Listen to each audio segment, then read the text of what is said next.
Righto, guys. Yeah, it looks like we're working this time. So I'm just going to do a quick thing in the in Syria. I'm in a cold and dark, so while I'm doing the startup, while I'm doing this, I will talk you through what I'm going to do. Basically, what we're doing today is we're going to do a entering routes into the CDU the quick, nasty way. It's easy, it's quick, and it doesn't take much to get into it. I probably stuffed that up. Yeah, let's go there. We'll do that timing again. And what that'll do is that'll give us an easy way to get into going somewhere, because like you can go the hard way or the long way and actually enter coordinates, your northing and easting and stuff like that, or southing or westing or whatever you want to call it. And you can do that, but you don't really need to go to that trouble, because most of the time when you're using the Chinook and you're going to be doing sling loading, or you're going to be doing any kind of stuff, basically what you're really going to be doing, or all you really need to do, is find where the airport is. You don't really need to know, where XYZ point is. But if you're dropping troops or taking stuff out to a specific location, yeah, you want to get into that and put the coordinates in. That's where this system won't help you. Okay, sorry about that. I need to turn my throttle on. So we'll do that again. And we'll watch the numbers go up. There we go. Right, that's climbing. So, so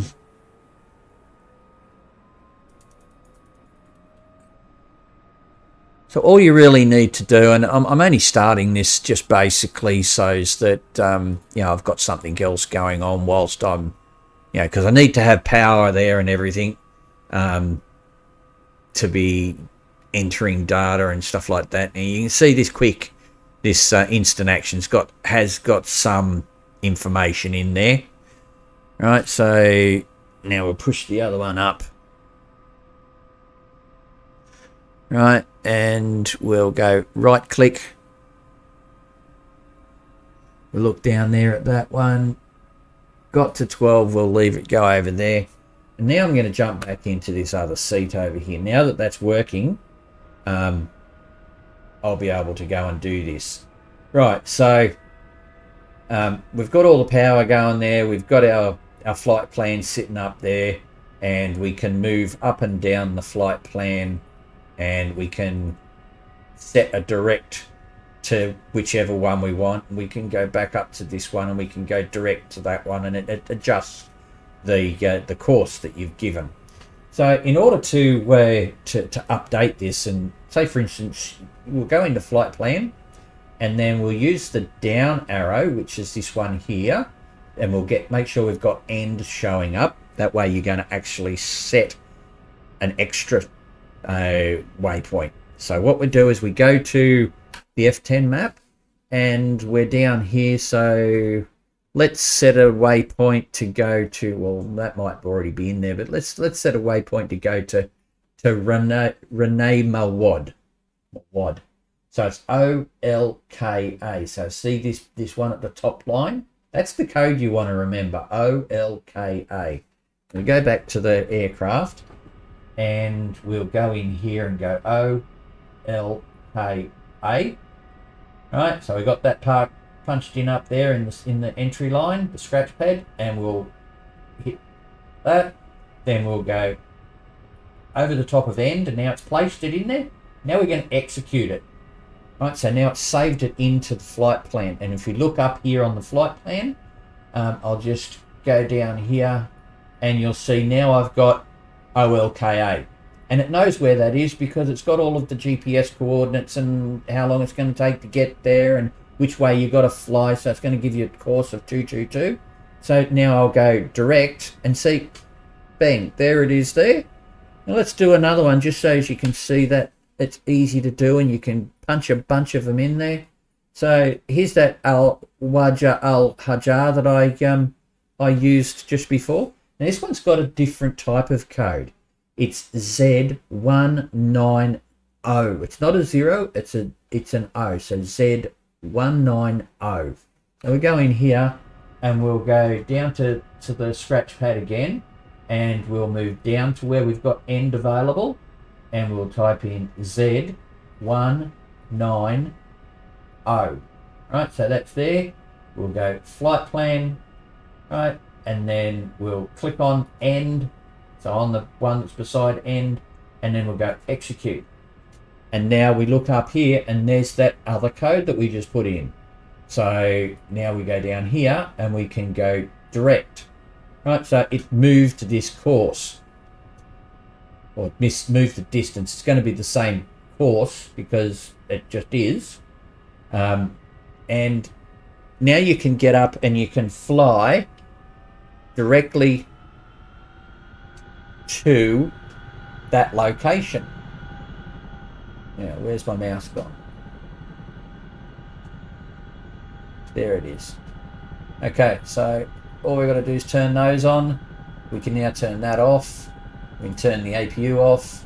Go up here and turn on these fuels, right, like that. Turn off the crossfeed.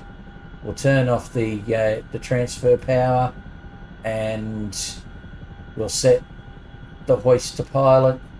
We'll arm the sling load hooks. We'll turn the hook control around to all, and we're good to go. Right, so we just go back there. We'll clear that error that's on there. Right, so now we go up here. We'll turn on the map so as we can see the map in there. We might just zoom out a little bit so as we can, oops, the other way.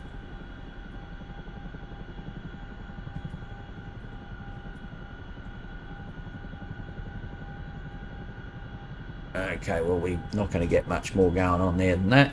Right, so then what we'll do is we'll go over here and we'll click on instruments. So we've got that there, and then we'll go up here onto system, and then we'll bring the flight plan up there and go full page, so that the co-pilot can take care of the navigation. Right, so that's pretty much what I wanted to show you of how to actually go about putting a route in. We could load our aircraft up, and we could sling load something, maybe a cow or something like that. But what I'm going to do is I'm just going to fly off into the sunset. Okay, so we're going to fly off into the sunset. Nope, we're not going to fly off into the sunset like that. We're going to fly off into the sunset without killing us.